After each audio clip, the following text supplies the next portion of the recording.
Sunshine, smile, clouds, pain, music, dance. These letters, arranged into words, become concepts full of meaning as they speed through the vast network of the brain, forming and retracing pathways between memories of experiences and feelings.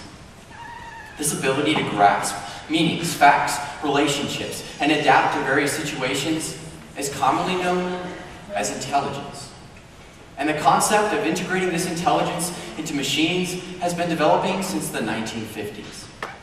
It was during this era, worldinformation.org says, that the idea of artificial intelligence was born.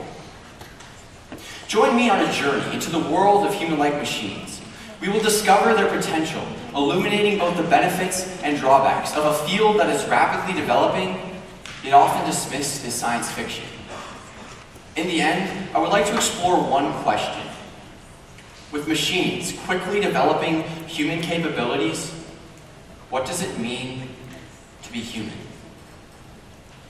According to the Wall Street Journal, artificial intelligence encompasses the techniques used to teach computers how to learn, reason, communicate, and make decisions. Essentially, artificial intelligence deals with creating machines that function like humans. So, what are some ways in which artificial intelligence is implemented? Let's first take a look at the medical field.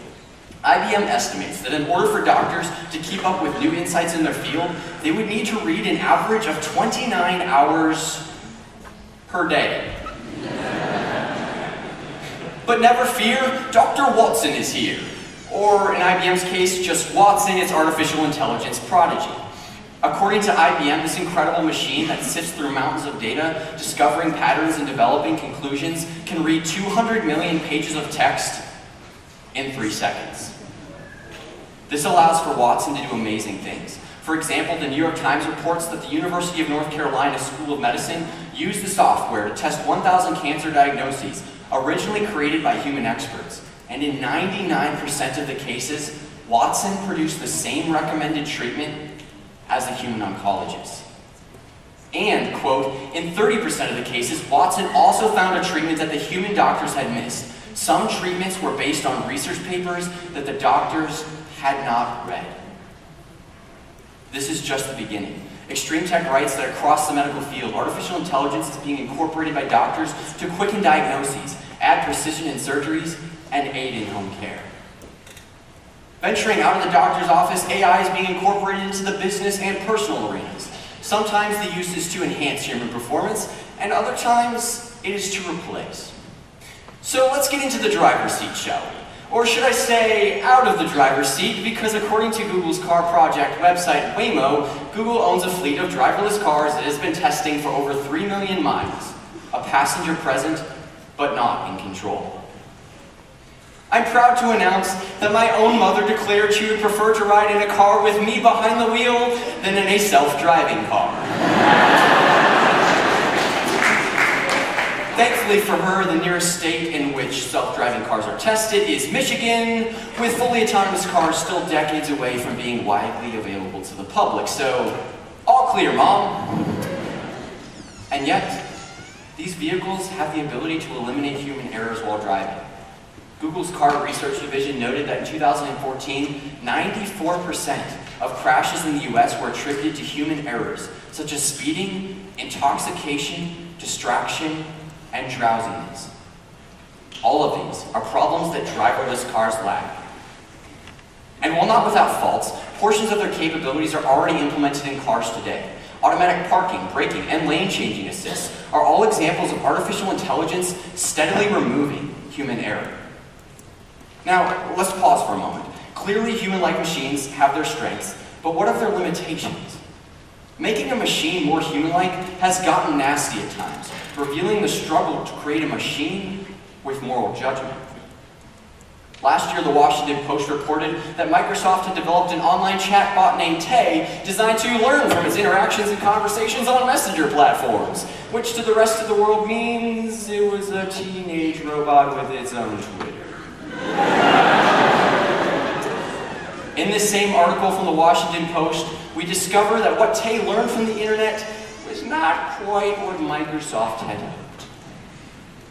It took mere hours for the internet to transform Tay, the teenage AI bot who wants to chat with and learn from millennials, into Tay, the racist and genocidal AI bot who likes to reference Hitler.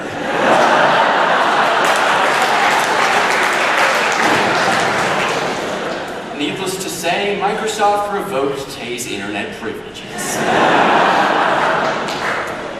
So far, we have glimpsed just a few of the many abilities and limitations of artificial intelligence. And with AI displaying its human-like qualities, a common concern often arises. Is there a threat to the jobs of the human workforce? Last year, Google's artificial intelligence executive Mustafa Sulman gave us a little insight. We're still decades away from that technology replacing humans at work on a large scale. Nevertheless, it's something people should definitely pay attention to as the technology continues to mature. Now, this is not a call to be afraid, but rather a compelling reason to address the future of AI and the challenges it poses. Jonathan Zittrain, professor of internet law at Harvard Law School, put it this way: our work is less to worry about a science fiction robot takeover and more to see how technology can help with human reflection and decision-making rather than entirely substitute for it. The New York Times reports that AI business today is much like the internet was in the 1990s. Quote, a thing on its own that eventually will be built into all kinds of products and services. This leads us back to the original question. In light of all that artificial intelligence does in the likeness of humans, what makes us distinct as more than just a computer on legs? Aside from the astounding truth that we are created in the image of God, what does it truly mean to be human? Some believe that feelings are purely what separates us from machines. But isn't humanity so much more than just feelings? Is it not also how these feelings compel us to act? Humanity is the courage of a soldier, the compassion of a mother, the little child's dream of being an astronaut. Humanity is the longing for fulfillment, the search for meaning. It's the beauty of imperfection, the spontaneous acts of kindness, the inconvenient love of the Good Samaritan, and underlying all of these is the constant human struggle between right and wrong, a struggle that a machine cannot experience. Hence, we reach a dilemma. How do we determine what a machine decides is right and wrong? The New York Times presents this challenge involving a driverless car. In the midst of busy traffic, a ball bounces into the street, pursued by two running children. If a self-driving car's only options are to hit the children, or veer to the right and strike a telephone pole, potentially injuring or killing the car's occupants, what does it do? Should its computer give priority to the pedestrians or to the passengers? When a crash is inevitable and a human is at the wheel, the result is a spontaneous reaction, a decision the driver has to make in a split second, but in a car controlled by algorithms, it is a choice predetermined by a programmer. A 2016 study conducted by the American Association for the Advancement of Science explored further and found that, quote, while people believe in the abstract, that a car should choose to save as many lives as possible, most also said that they would not buy a car that could choose to save others' lives while placing their own at risk. In the face of these choices, what would you do?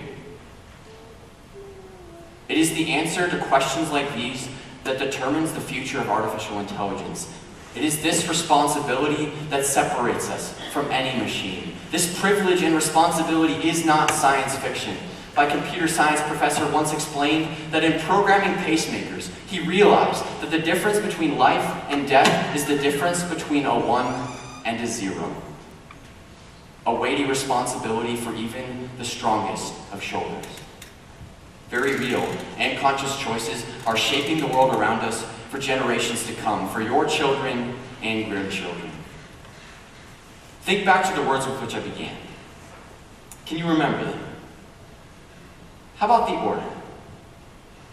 To a machine, this is as simple as adding 2 plus 2, but this is not what makes us human. We are not defined by our ability to compute, but much more intricately, by our ability to live, to love, and to struggle with the responsibility of choosing right from wrong. Artificial intelligence is drawing out these aspects of our humanity, testing us in ways that should cause us to stop and think. to realize and appreciate what it means to be human? Could a machine truly know what it means to experience those words beyond the concept, to revel in elation, sadness, and joy? Sunshine, smile. Clouds, pain. Music, dance. This is what it means to be human.